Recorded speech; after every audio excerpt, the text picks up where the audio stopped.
I have gifts to share with you. I'm back. I'm back. I'm back. I can't wait to have this Monday morning with you and talk to you about business, life success, and the gifts that I have for you. So stand by right now. Todd is not only a remarkable, successful 30-year titan in business with having multiple businesses that generate multiplied millions of dollars. And if that plan happens to be to build $1 million company, which I can help you do. But he's humble. He's a man of God. He's a family man. The world's news organizations are built on everything but positivity. He is an influential entrepreneur and business figure for over 30 years. I've got to forecast. I've got to pronounce. I've got to project. I've got to share with you my ideas, my vision, my goals for not only myself, but for you. That's why he's came up with his incredible concept of taking and creating a platform for people that are wired differently. And you got to understand that your habits of your person and your habits of your business and your habits of your spirituality have to lead to the North Star of who you are. We need to figure out who we want to be in life.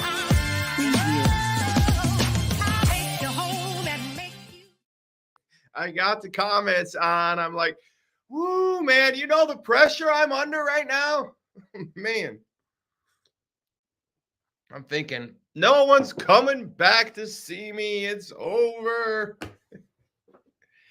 But it's true. I'm back. I had a week off, and Lord knows that I needed it. I had a good time with my wife. I'm still really kind of on vacation, to be honest with you. We're in a slowdown period in Paysurf systems, and we're in a small, slower period at the Tom's Donuts, the donut capital of the world. And I'm posturing for my fourth book edition of Wired Differently, The Tiger in Us. So much on the horizon of this Wired Differently brand, and so many options and so many things that I just go through my head. I don't know if any of you are like this. Matter of fact, I'm not going to fib. I know a lot of you are like this. Good morning, Terry. Good morning, Nicole. Good morning, Christopher. Mark. Hey, how are you, brother? Abby, good to see you. I know, Heather, you're out there. God bless you guys. A lot going on. But there's a lot going on in my head, and I'm thinking about you guys constantly. This whole week when I was out spelunking, and okay, I really wasn't spelunking, but I was in caves.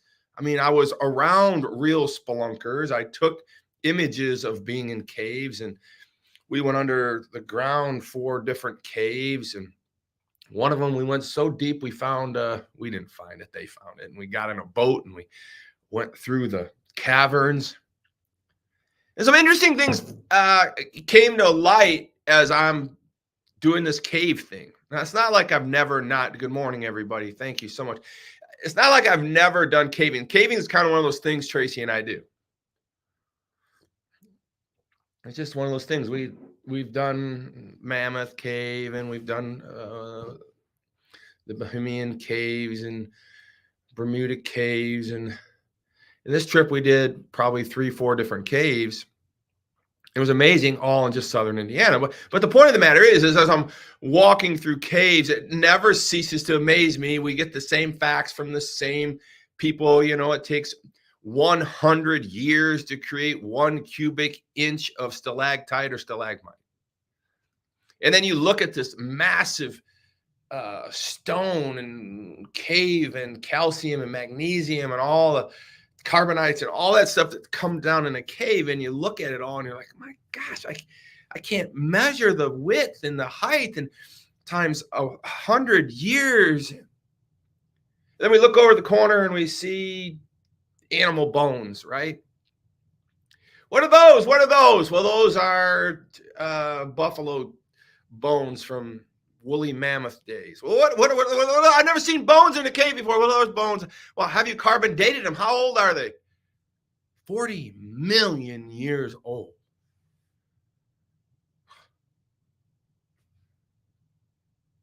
I don't know how you can come up with a number like that. I mean, I don't. But I don't have any reason to dispute it. I mean, stuff's been going on a long time in our lives. You know, it's not like this green movement has a lot of legs, if you ask me. I mean, this isn't a political show this morning, but I just can't help but tell you that I've saw some things that I truly believe are more than 1 million years old. And I've seen that the world has been churning and burning and spinning and tinning and all the things it's been doing for a long time, for millions and millions of years. And I know God fits into this plan. And today I'm going to talk to you about what does this all mean, to me and to you, and what are these gifts that we have, because I'm called to talk to you about that this morning. But come on, friends, this stuff's been going on a long damn time.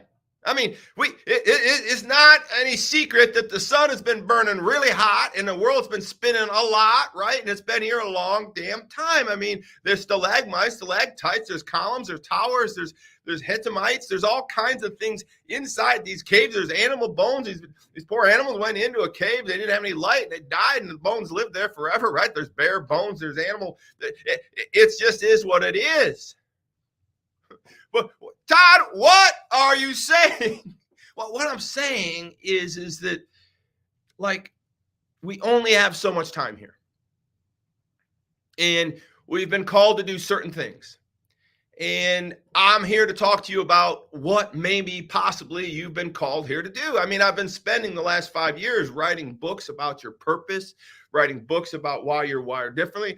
The first book was What is Wired Differently? The second book was Why We're Wired Differently. And the third one is How to Become Wired Differently. I mean, it's not like I was writing about woolly mammoths getting stuck in caves, but when I go down under the dirt and I see all this happening, and I get in a boat and I float in a creek 150 feet below earth, and I'm sailing along like nothing can see, no light, no anything. I'm thinking, what, God, do you have in store for me? I mean, you've been doing this so long.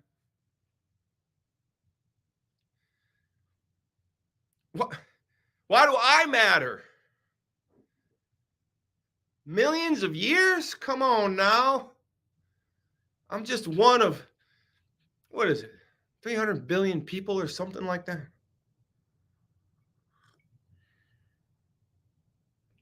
30 billion? I don't know the number. Someone text me that. Someone put the number in here. It's a big number.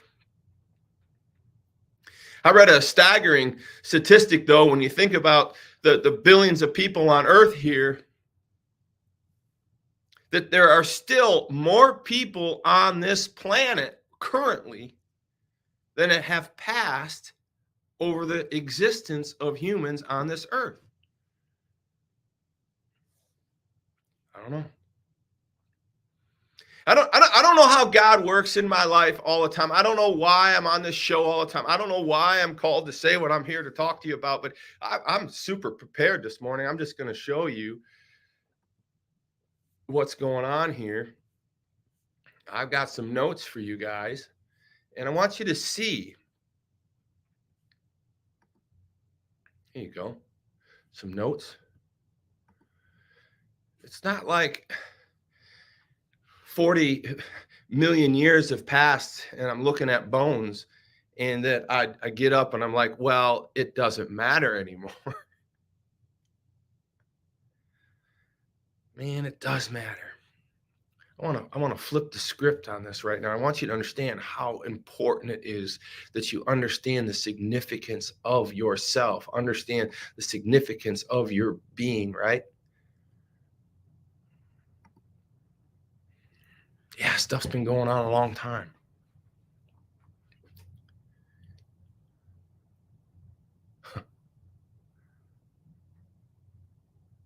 I've been here 58 years.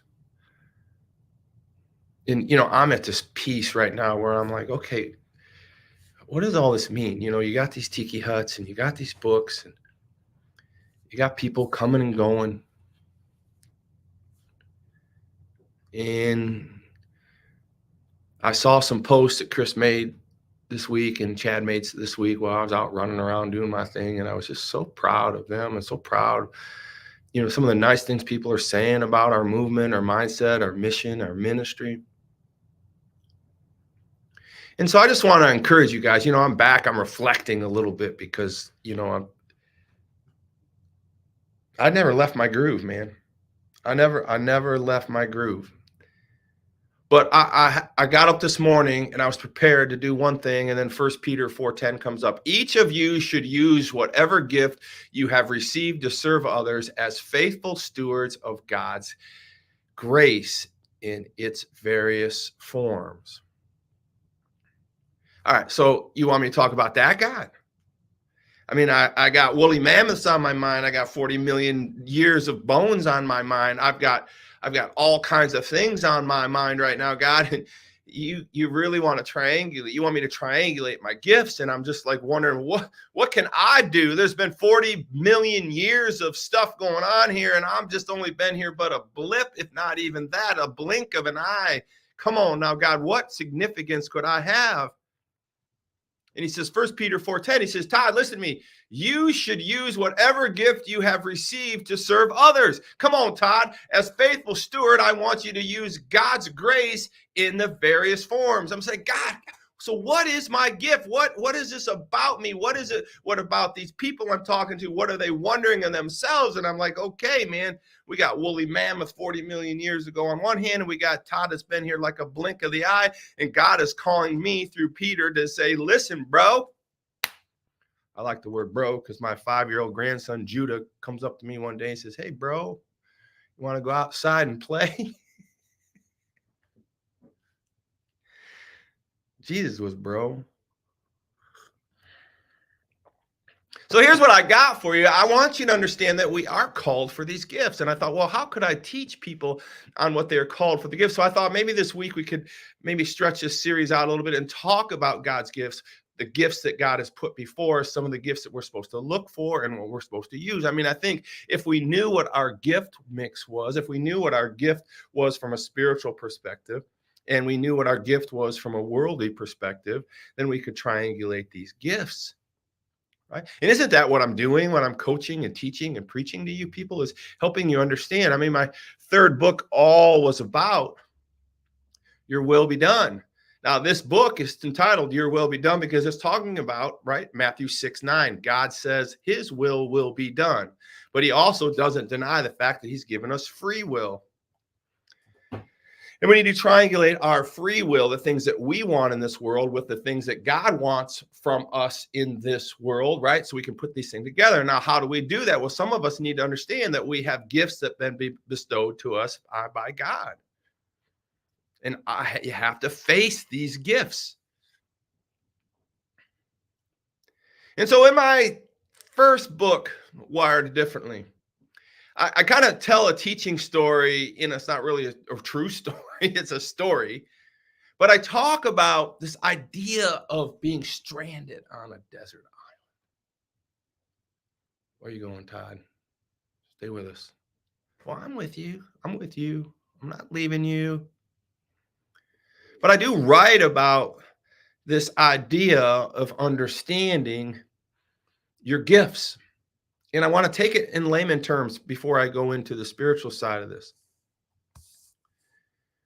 A lot of us are in business right now, and I don't want to say we're stuck, we're stalled, we're sliding, and we're wondering, what do I got to do? I heard about a phone call from a guy the other day, and he had a gutter cleaning business, and he's out cleaning gutters, and he's cleaning air vent dryers. And so happens that sometimes the job actually becomes more expensive because of some of the mistakes some of his people make. And how does this work? And how does that work? And I just think about that young man, and I think about, well, where is this business mindset that you have, which is great, this entrepreneur spirit, but where is that yoking with what you want to be in life, what you want to blend with your gifts? Is your gift in this area, or are you just doing it because that is something you fell into, right? And so when I walk through these processes with people, I want them to understand how important it is that their gifts align to some degree. And here's the other thing, is that most of the time, I got to tell you, in my life, my gifts haven't always aligned with the businesses that I'm starting or doing or running. I mean,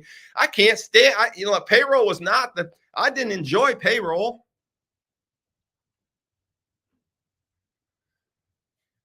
I didn't.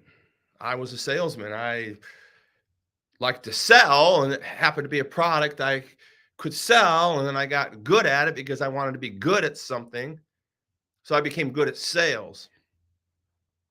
I didn't necessarily become good at payroll, but as I drove through my payroll cycle in life, some 25 years ago now, I started having appreciation for payroll, but that wasn't my love. I loved selling. I loved winning. I loved providing a service and a solution for somebody. So my point is that I realized my gift in that regard. I realized my gift was in sales. It really wasn't in payroll. But why do I own a payroll? Why do I own one of the largest payroll organizations in the country of 1,000 or more employee processing on UKG ready platform, cloud ready, go, baby, let's go. But why is that? Because I parlayed my sales skills into a product. I became great at understanding, selling, and procuring, right? And then I decided to own my own, right? And that's how I landed in that regards. Now, what I'm talking about in a gift mix here is this simply this, is that not all the time our gifts are going to line up with everything that we want in life. So if we understand what our gifts are, we can understand how to work around the gifts that we don't have to get to the gift area that we do want. And so what I want to talk to you about in my setup promulgation story right now, as we talk about the biblical gifts I'm going to put in front of you, Romans and Corinthians talks about, is that in the first book, I talk about inventory.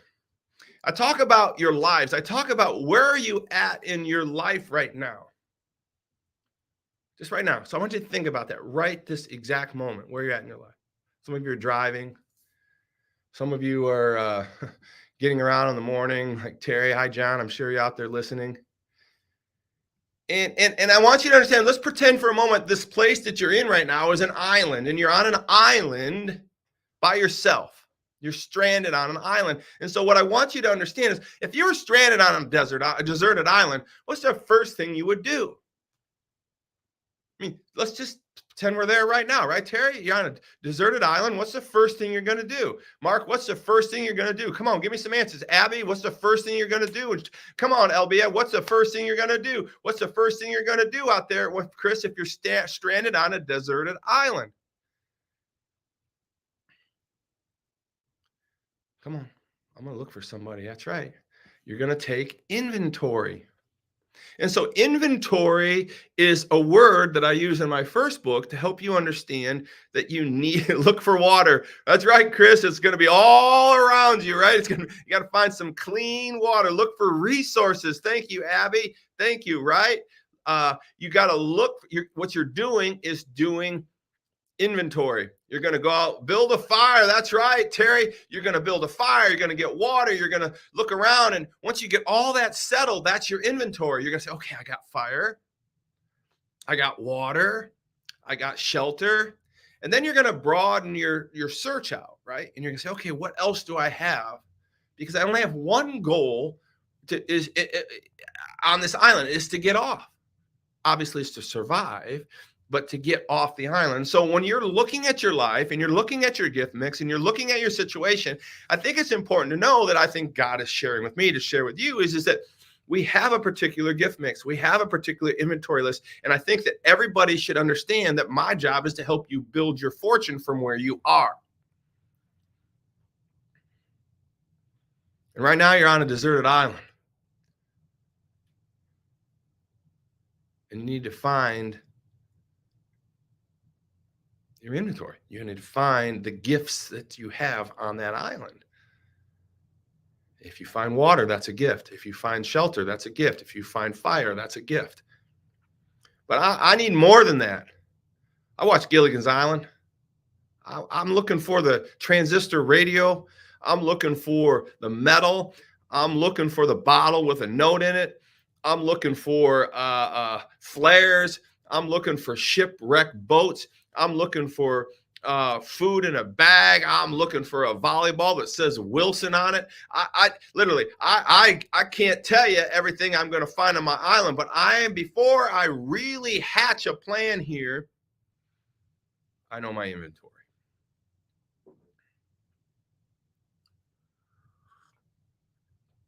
And I think that's, where I want to jump off this morning is if you're on this island And we're going to talk about 1 Peter 4:10. Each of you should use whatever gift you have received to serve others as faithful stewards of God's grace and in its various forms. And so I want you to understand these inventories, metaphorically, these products that you have found on a deserted island are your gifts or your inventory. So here's what we got, friends. We got a business. We got a job. We got a family.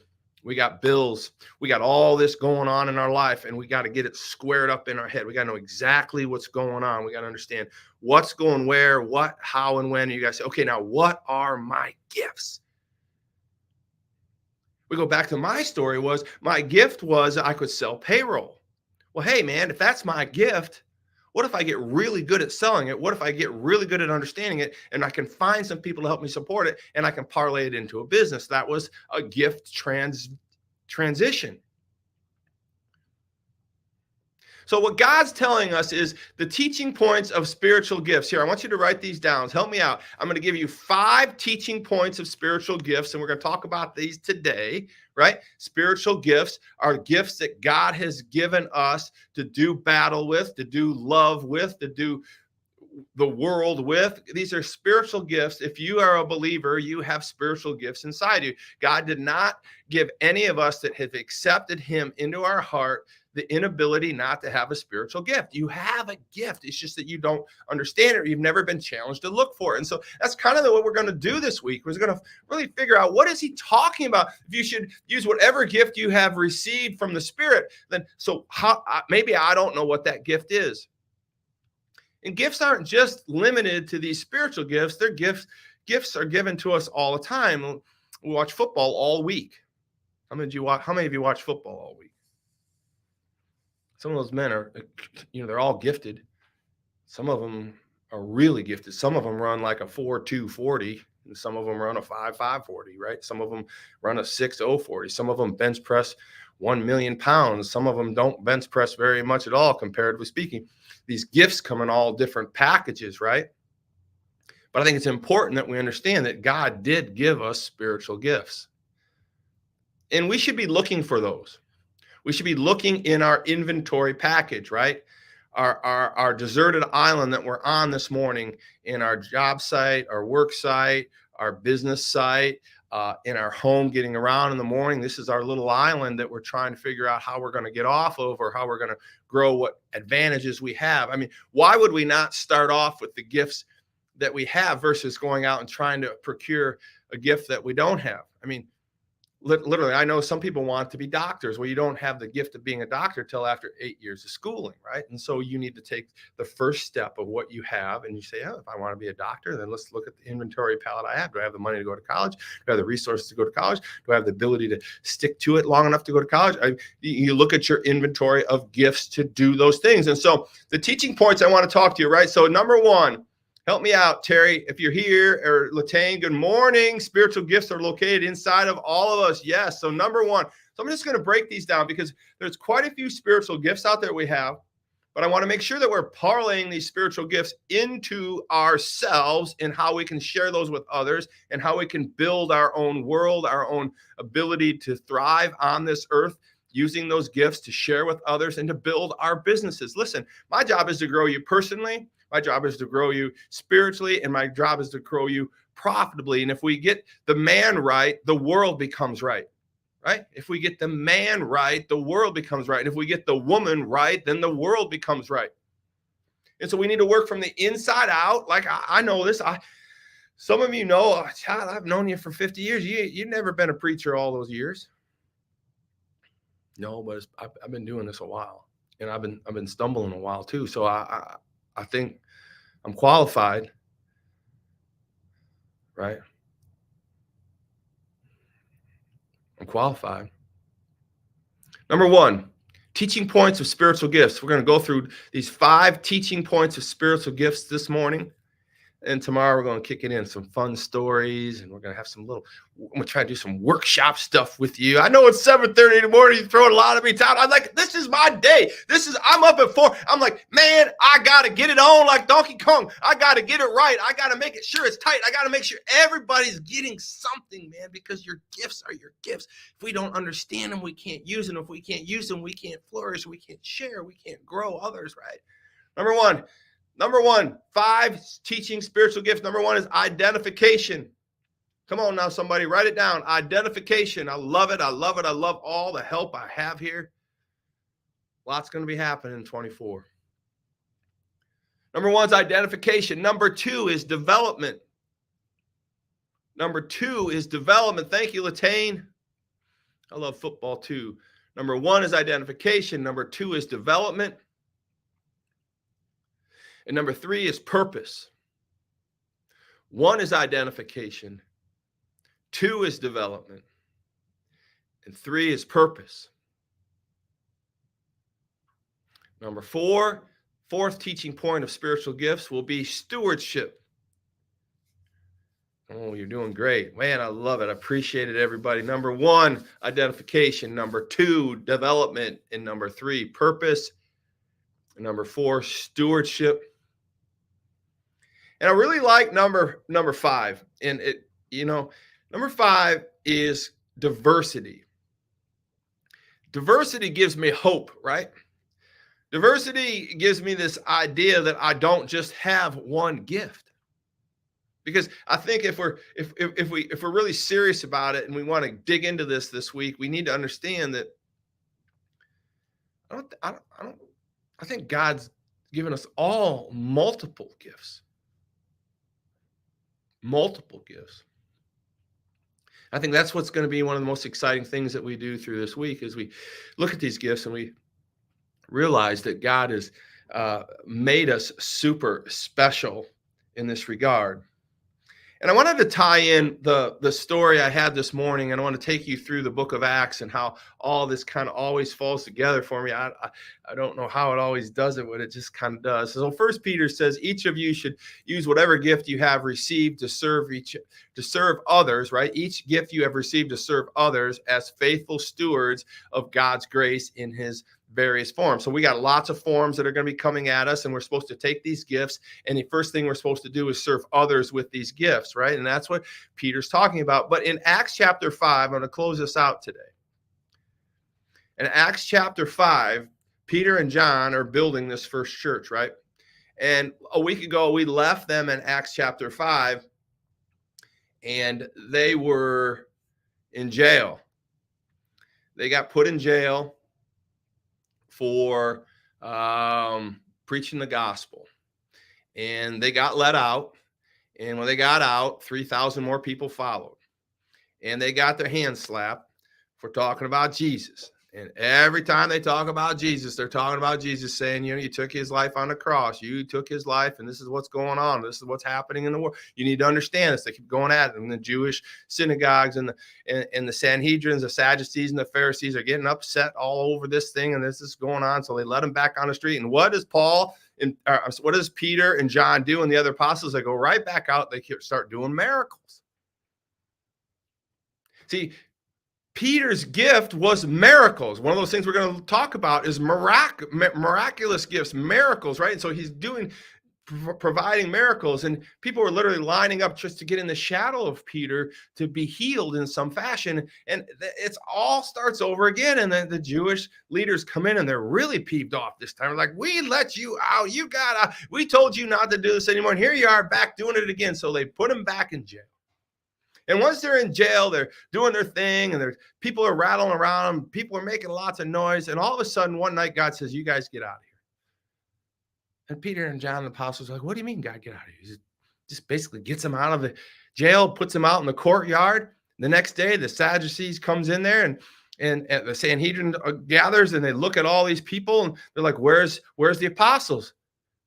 How'd they get out? Well, they're out in the courtyard. And what are they doing out in the courtyard? Talking about Jesus again. Healing people right in the face of all these leaders, right? Gifts. You think they were scared? Probably. but they had a gift. They had a calling. So they're out there healing people again, and they get called in front of the court, and they're like, we're going to murder you now. We're going to kill you dead. We're not going to put up with this crap anymore. We told you not to talk about Jesus. We told you not to do miracles anymore. We told you to stay out of our space and quit accusing us of killing the Messiah and all that. And they're like, well, you did. Well, we're going to kill you. And then some dude comes in, and I had his name here. Let me see, give his name here. Thaddeus. What was his name? Peter, let's see. Gamaliel. He is a smart Jewish dude, and he says, listen, you can't kill these guys, because if you kill them, you'll martyr them, and they'll just grow faster and faster and faster. Just think about this for a moment. If they are telling false truths, then they will be killing themselves anyways. But if God is for real, then we will be killed anyways, or we will be punished anyways. So let this thing run its course.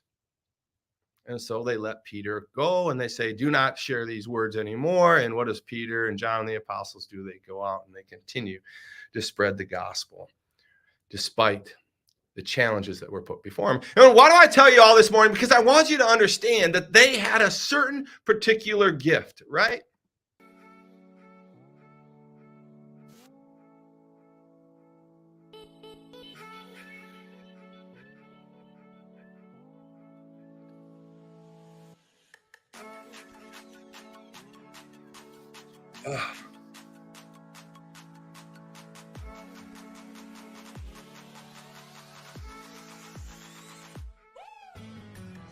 You know, I take this time at the end of the show to kind of reflect and gather my thoughts. I just find it compelling. I find it almost mesmerizing. The fact that every morning when I do this, my reading now in the book of Acts, as I take us through the book of Acts, triangulates with the devotional I start in the morning, and we're able to pull these things together. Peter and John had different gifts. John was not the one they're talking about performing miracles. John was with Peter while Peter was doing his miracles. He may have performed miracles, but I didn't read it. But we know John was an amazing businessman, right? We knew he was wealthy. We knew he had a good mindset, right? He had the gift of stewardship.